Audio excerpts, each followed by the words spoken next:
नमस्कार मंत्री जी, नमस्कार नमस्कार मंत्री जी नमस्कार। मंत्री जी नमस्कार नमस्कार।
जनता को लोग बहुत गलती की हो।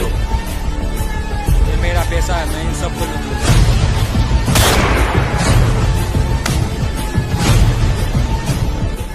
हे गाइस, हमें इस वीडियो में बहुत मेहनत लगी है, बहुत मतलब मेहनत से हम लोग ये वीडियो शूट कर रहे हैं।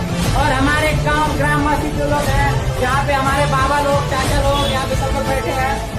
और इनका भी कुछ हम लोग के साथ मतलब बड़ा सुझाव था वीडियो बनाने के लिए।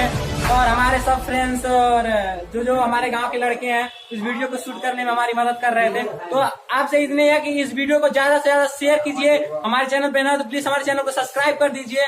बस इतना ही, धन्यवाद।